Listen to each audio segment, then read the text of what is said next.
سب سے زیادہ متنازع دبنگ یا پھر پرانے سیاستدانوں کی بات کی جائے تو شیخ رشید ان میں پہلے نمبر پر ہوں گے، جو اپنی دبنگ سیاست اور جوڑ توڑ کی وجہ سے پوری دنیا میں مشہور ہیں۔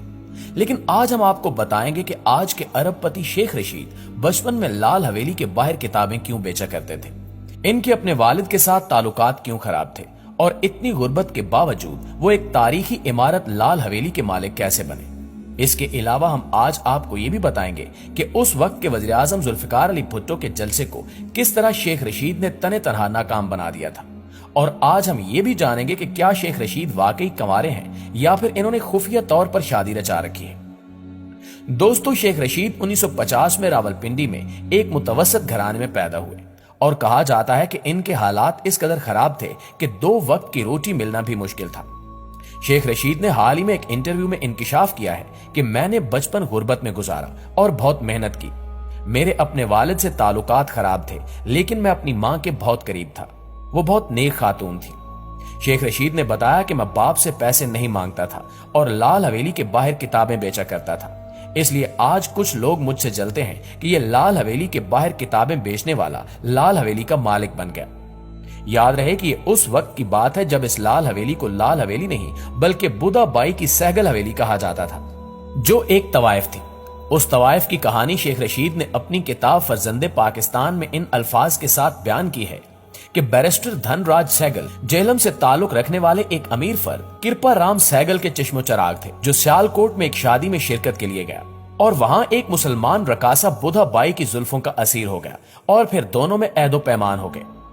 بیرسٹر دھن راج بودھا بائی کو لے کر راولپنڈی آیا، جہاں بوڑھ بازار میں اس نے بودھا بائی کی محبت میں یہ خوبصورت حویلی بنائی جو سہگل حویلی کے نام سے جانی جانے لگی۔ دھن راج نے اس حویلی کی تعمیر میں کشمیری طرز تعمیر کو مقدم رکھا۔ شاید اس کی وجہ یہ تھی کہ نئے جوڑے کو سری نگر بہت پسند تھا اور ہنی مون بھی انہوں نے وہیں منایا تھا۔ دھن راج نے بودھا بائی کے لیے ایک مسجد اور اپنے لیے مندر بھی ساتھ ہی بنوایا تھا، جو آج بھی موجود ہے۔ سفر کے لیے ان کے پاس 1938 ماڈل کی آسٹن کار تھی، جس کے رم لکڑی کے تھے۔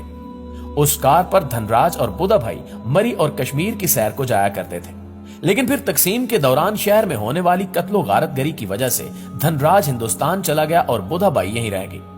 چونکہ دونوں کی شادی قانونی نہیں تھی، اس لیے جب تقسیم کے بعد کیس چلا تو جج نے بودھا بائی سے کہا کہ تم ڈکلیئر کرو کہ تم ہندو ہو یا کہ دھن راج مسلمان ہو چکا ہے، تو حویلی کی ملکیت تمہاری ہو سکتی ہے۔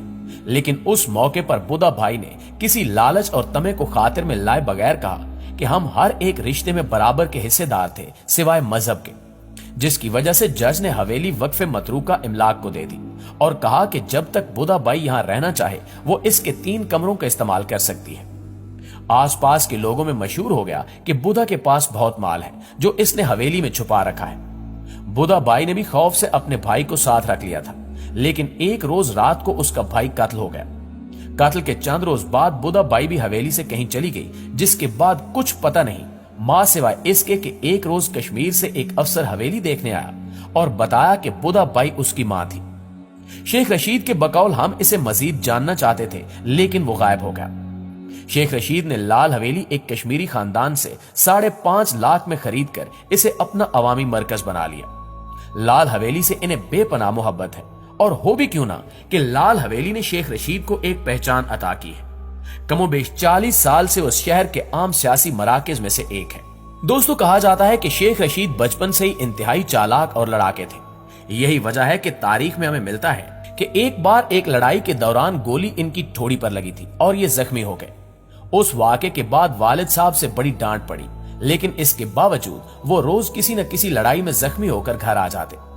ان کا خواب تھا کہ یہ میٹرک پاس کرنے کے بعد گولڈن کالج میں داخلہ لیں گے، لیکن ان کا یہ خواب پورا نہ ہو سکا کیونکہ ان کے نمبرز بہت کم تھے، لہٰذا ان کو مجبوراً راولپنڈی کے ایک چھوٹے سے کالج میں داخلہ لینا پڑا۔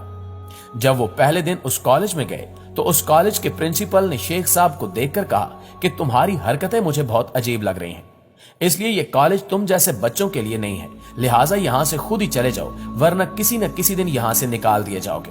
اور پھر ایسا ہی ہوا۔ ایک دن کسی لڑائی کی وجہ سے شیخ صاحب کو کالج سے نکال دیا گیا۔ شیخ رشید نے اپنی سیاست کا آغاز 20 سال کی عمر میں ہی کر دیا تھا، لیکن ان کا کوئی اصول نہیں تھا، یعنی ان کو جس لیڈر کے ساتھ مفاد نظر آتا وہ اسی کے حق میں نکل پڑتے۔